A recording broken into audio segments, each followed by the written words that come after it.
Hello, dear friends. Welcome to Channel Crime Story Diaries. In the cozy Irish town of Nole, just 30 kilometers from Dublin, lived the O'Reilly couple, Rachel and Joe.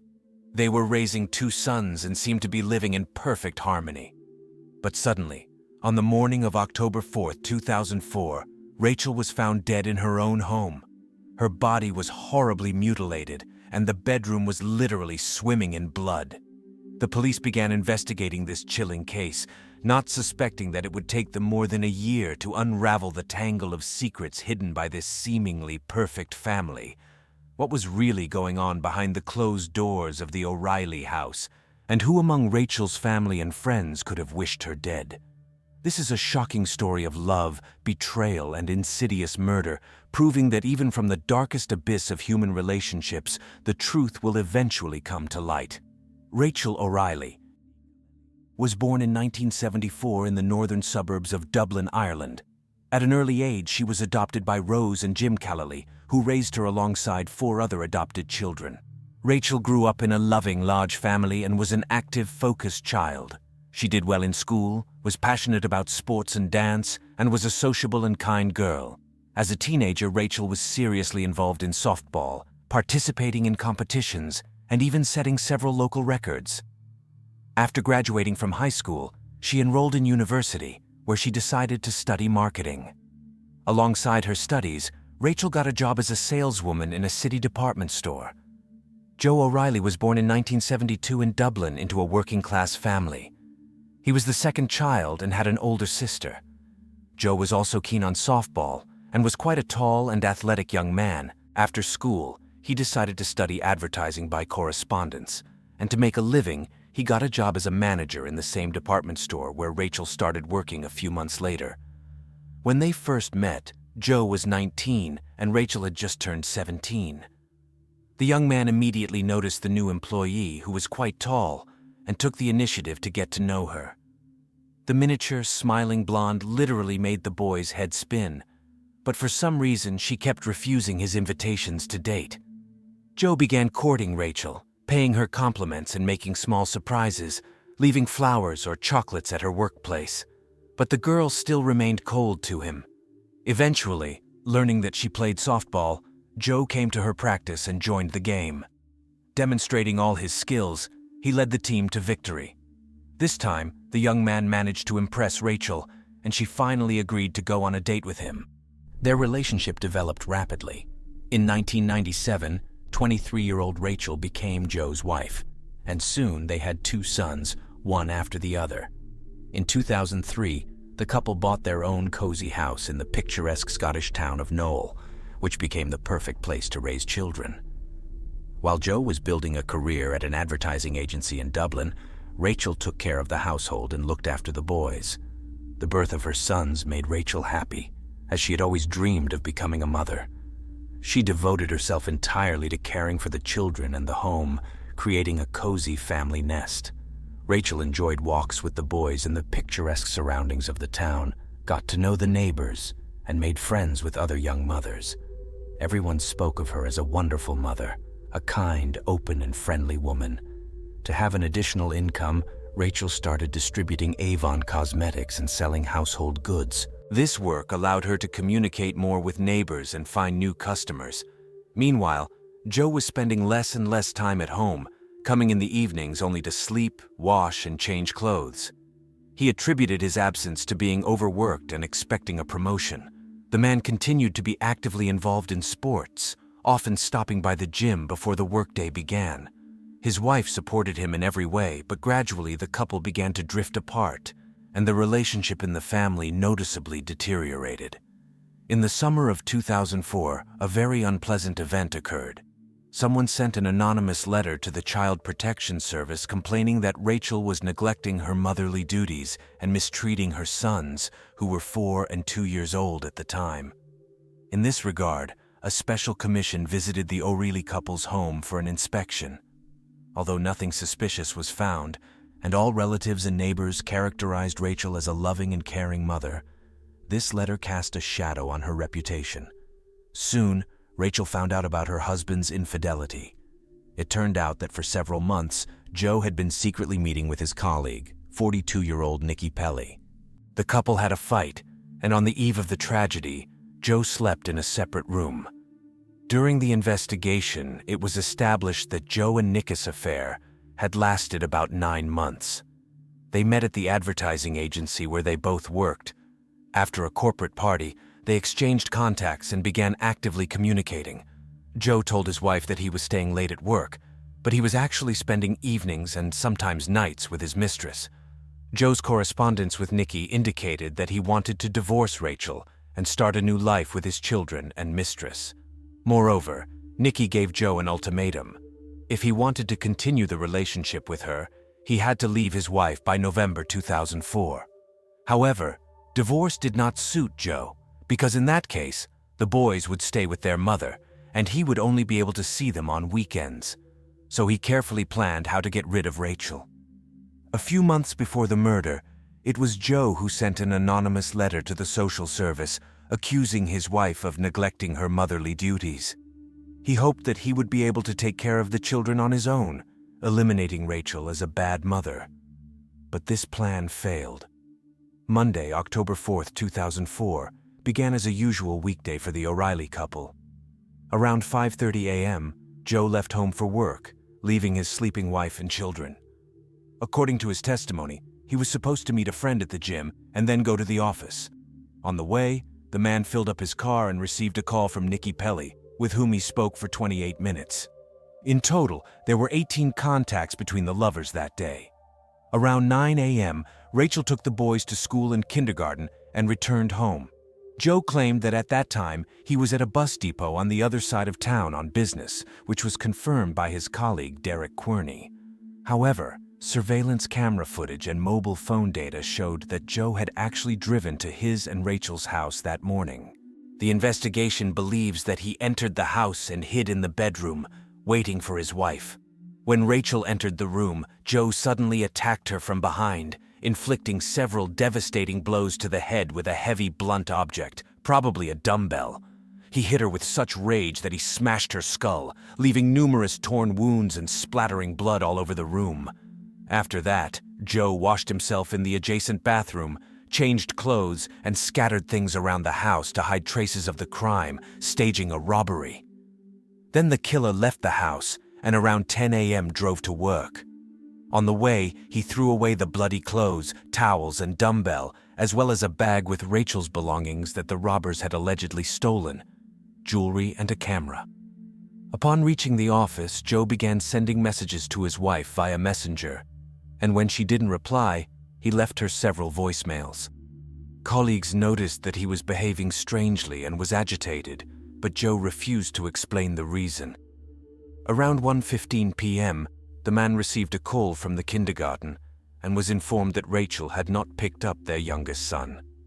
Joe didn't immediately go to get the children, but first called his mother-in-law and asked her to go home and check if everything was all right with Rachel.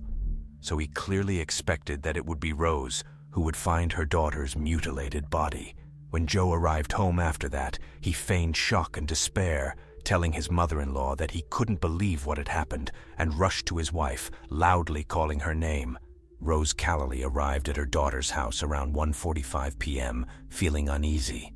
Rachel's car was in the yard, the back door of the house was wide open, and 2 dogs were running around outside. This only heightened the woman's alarming suspicions. Going inside, she noticed a mess in the kitchen and rooms. Some of the drawers were pulled out, and things were scattered on the floor.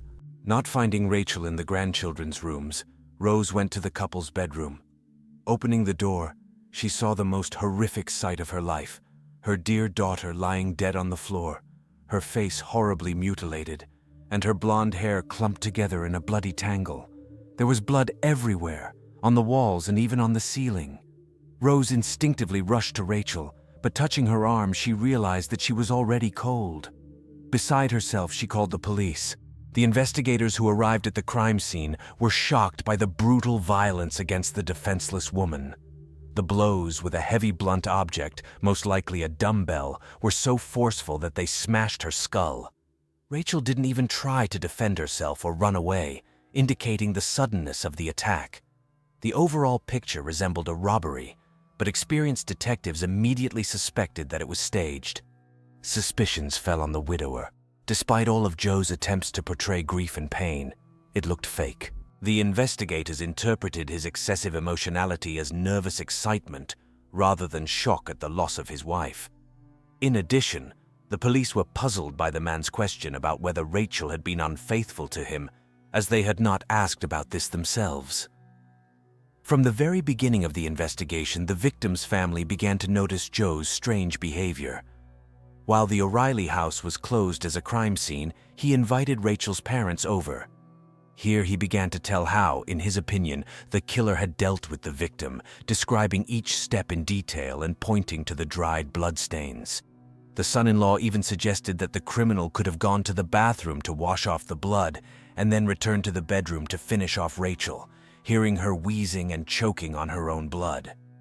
Instead of avoiding unnecessary publicity, as the police advised, Joe O'Reilly actively communicated with the press from the first days after the tragedy.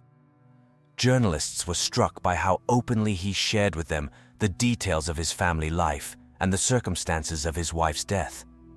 The man willingly invited reporters to his home, arranging for them a kind of tour of the crime scene.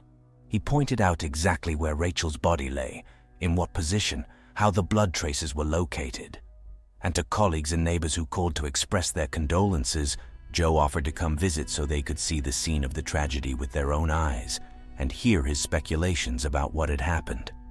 3 weeks after the crime, the OReilly couple, together with Joe, took part in the filming of a popular talk show. To the surprise of the TV channel employees, the widower behaved remarkably cheerfully, actively communicating with the makeup artists, joking while sitting in a chair in front of the cameras, and greedily consuming treats from the filming site. In contrast, Rachel's parents were silent the whole time, overwhelmed with grief. After the broadcast, Joe declined the offered hotel room, lying that he was going to a business meeting. In reality, he went to his mistress, where he spent the night. Meanwhile, the investigation established that Joe and Nikki's affair had lasted much longer than they initially claimed, at least 9 months. Despite his denials, Rachel found out about her husband's infatuation and had a fight with him on the eve of her death. It also turned out that the anonymous reporter to the Child Protection Service 4 months before the crime was Joe's mother, who had written a complaint against her daughter-in-law through her son. A turning point in the case occurred when Joe's former colleague Derek Querney and mistress Nikki Pelly were threatened with criminal prosecution for false testimony.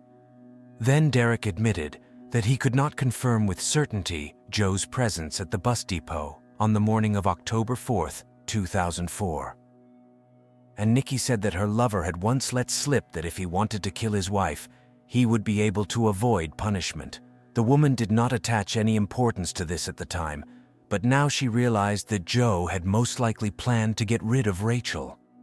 Analyzing the billing of the suspect's mobile phone on the day of the murder, investigators found that he was not at all where he claimed to be. High activity of Joe's phone was recorded near the couple's home just at the time when, according to experts, Rachel was killed.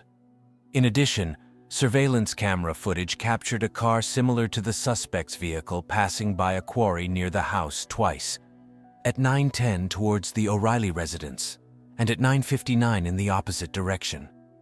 Despite the blurriness of the image, the detectives were able to prove that it was indeed Joe's car. In March 2005, the police exhumed Rachel's body to retrieve the note Joe had thrown into her coffin during the farewell. In it, the widower wrote to his wife that he loves her very much and cannot imagine his life without her, begging for forgiveness. The investigators found the content of the note ambiguous, while Rachel's parents saw it as evidence of their son-in-law's guilt. At that time, the direct evidence base against Joe O'Reilly was strong enough to formally charge him with the murder of his wife. On October 20th, 2006, Joe O'Reilly was arrested and charged with the murder of his wife, Rachel. This case generated an extraordinary amount of public interest. Even before the trial began, Reporters and ordinary onlookers crowded around the courthouse, hoping for hot details. The defense insisted that the prosecution did not have sufficient evidence against Joe O'Reilly, and all the prosecutor's arguments were based on assumptions and speculation. However, the jury saw a completely different picture. Thanks to the emails from Joe to his sister presented in the courtroom in which he cursed Rachel with the worst words, it became clear that behind the mask of a loving husband and caring family man was a cynical, insidious person who hated his wife. Joe's correspondence with his mistress showed that they were planning a future together and that Nikki had given him an ultimatum to leave Rachel by November 2004, otherwise their relationship would be over.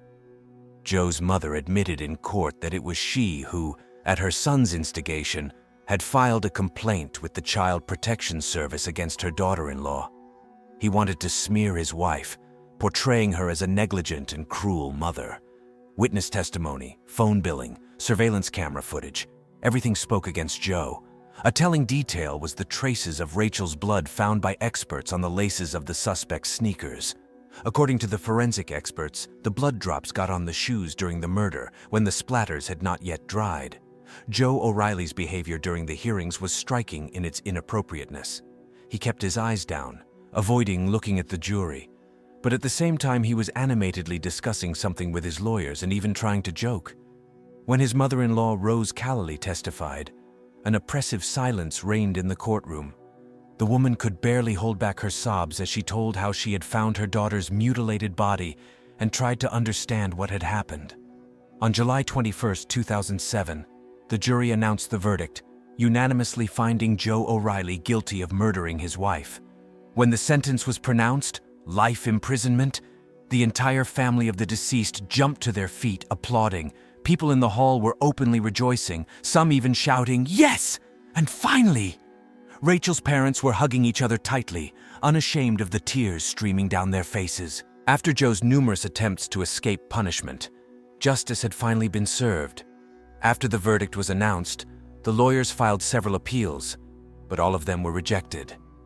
In May 2015, Joe O'Reilly tried to prove that he had been wrongfully convicted. But this time, too, the court did not reconsider the case.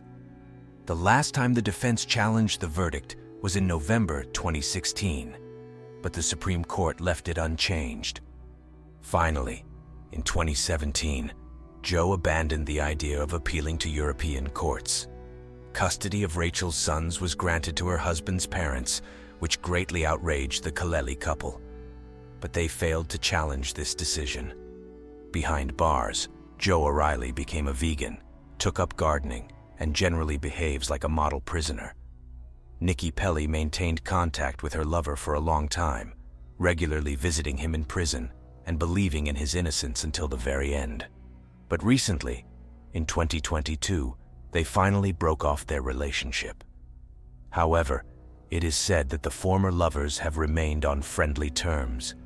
Even after years of imprisonment, Joe has not lost his appeal to women. According to prison guards, he still receives love letters from at least 9 female admirers. All of them fully support Joe O'Reilly and believe in his non-involvement in his wife's murder. So having served the mandatory 12 years, he has repeatedly filed petitions for early release. However, none of them have been granted so far.